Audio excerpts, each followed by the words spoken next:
Every day, people throughout the UK are falling victim to scams of one kind or another.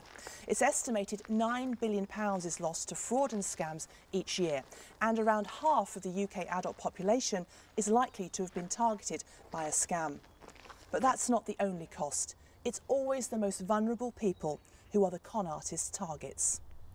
The scammers target their victims by post, over the phone and on the internet. For Arthur, it all started with one cold call from the scammers. Once victims respond, they go onto what's called a suckers list. The scam gangs sell these lists on to other gangs and let them know that you're gullible. Some victims receive hundreds of phone calls and letters every week from all kinds of different scammers. Once taken in, victims aren't able to think clearly. They only focus on the promised payouts, not the money they're losing. Victims often keep it all a secret. In reality, these investments are worthless or do not even exist. It's just a network of scammers preying on a vulnerable person. Like Arthur, who's 81. Over the past 10 years, he has sent thousands of pounds to foreign lotteries and fraudulent charities, as well as a wide range of scam investments. He still finds it hard to believe that the payout will never come. It is now nearly 3 months since I last heard from you, and I am much in need of my payment, as I need to move house and cannot even contemplate that until I have funds to do various operations on my property before I can sell it. I have lost £42,000 in land investment scam, and now it seems that £40,000 of diamonds I bought are worthy only of a fraction of this. I have lost £150,000 in wine investments and little are left. I am desperate to get the money from my shares, as I cannot even afford the £1,000 required for a new pair of dentures, and I will not borrow money. There are many different types of investment scam which are sometimes used at the same time on the same victim. The types of investment scams include stocks and shares, fine wines, diamonds, carbon credits, gold, land and timeshare. The average victim of an investment scam loses £20,000. As well as there being frauds in which the victim is contacted multiple times over many months, there are also frauds which force victims into making a one-off, split-second decision to part with money. Dennis, who's 86, was subject to such a fraud. In this complex scam, the con artist pretended to be his bank as well as the police. It was the whole synopsis of it. It was so well done. Everything the other chap had said seemed to fall into place, what was going to happen. I really thought I was dealing with the police at that stage. Really did. And I wanted to be helpful. I made it myself. Put the receiver down, picked it up, dialed, and it was answered. Fortunate.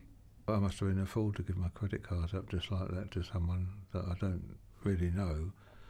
But it was so plausible the way it was suggested to me at the time.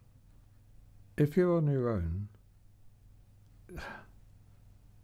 how can I say, if Doreen had been here, she'd have been in the room anyway, listening to the conversation, such as it was. In all probability, she would have said, put the phone down, Dennis, don't listen to them.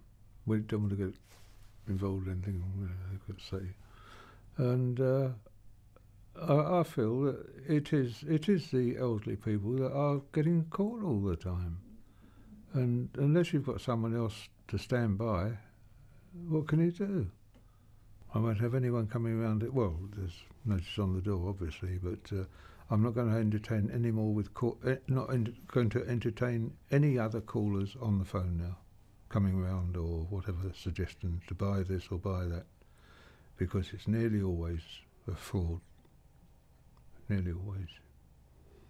More and more scams are being developed, such as door-to-door scams, including bogus charities, fake surveys, selling goods, and mail scams like fake lotteries, bogus competitions, miracle health products, and internet scams such as spam, fake auctions and bogus websites. Dating or romance scams leave victims with broken hearts and shattered confidence, much like 56-year-old Ellen, who met someone on a dating site and was scammed out of £70,000. When she first started talking to him, she's very happy to have someone that's got time for her, someone that's given her time, someone that's given her a bit of attention, telling her how lovely she is, giving her hope. She was very, very happy. He obviously got in her head so well, he drew her in so easily, she just believed everything he said, didn't realise there's any problems. Very early on, when they started communicating, which obviously I didn't know at the time, she made him aware that she was in the middle of buying a property quite early on. And obviously that's also something he's really grabbed in on. She's got money, she hasn't parted with it yet. And I suppose, you know, obviously that sort of kept the communication up for him. As soon as he's found out that she's got equity, you know, that's my chance. See what I can get out of her. The stress can cause relationships with family members to break down, leaving victims even more vulnerable. And all the time you're thinking in the back of your head, it's just all a load of rubbish. How can I get through to my mum? What is going to get through to her? So that does put a strain on things. Scammers direct victims on how to make payments and what to say if anyone queries it. The payment methods include money and bank transfers, direct debits, cheques, credit cards and even cash.